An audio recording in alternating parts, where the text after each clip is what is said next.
Having picked up the guitar at age 11, Spanish classical guitar virtuoso Rafael Serrallet, acknowledged by many in the classical world as the best in the business, has picked, plucked and strummed his way to success on some of the world's most prestigious stages.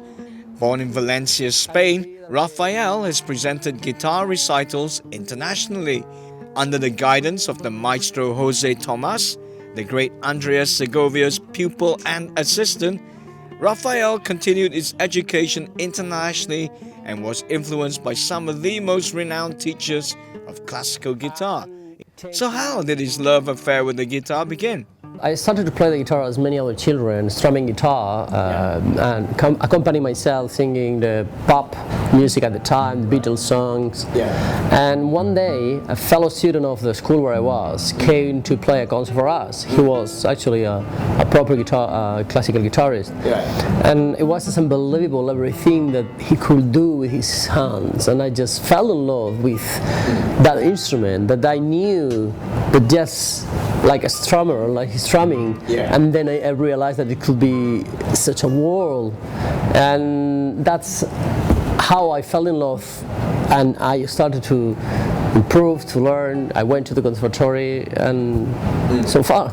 Looking back at his musical influences, Rafael explained that it was through his love of choral music that his passion for classical music really began to grow. It was great. I still have my best friends from the choral world, and allowed me to watch music in another perspective. So with my guitar I cannot play Beethoven, or I cannot play Mozart, or I cannot play Wagner, or I cannot play Mahler. But I can sing in the choir. And the perspective of the singer, of the musician, with such a big orchestra and choir, it's another perspective of music. So I think that changed very much my perspective as a musician, because I tackle the guitar more as a musician than as a guitarist. With that spirit, I tried to learn from everyone, from all kinds of different players. So I love, for instance, this weekend I learned from the English horn that was playing the second movement of Aranjuez, and I really enjoyed practicing with him, rehearsing with him, playing together. It was great, and I always try to learn from the conductor, the maestro, who this time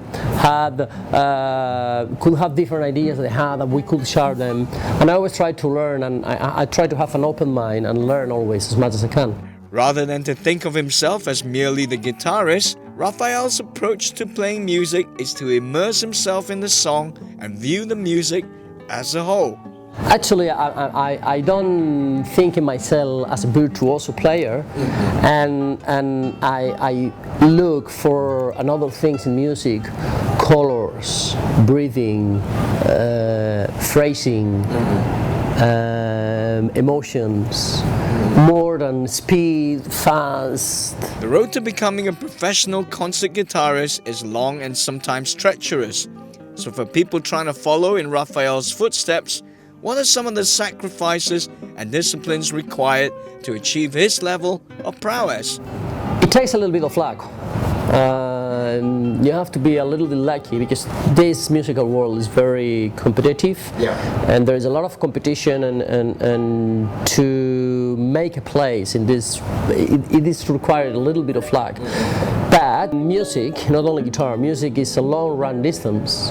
To achieve in music or anything in life is a matter of will, patience, and keep going, and not give up.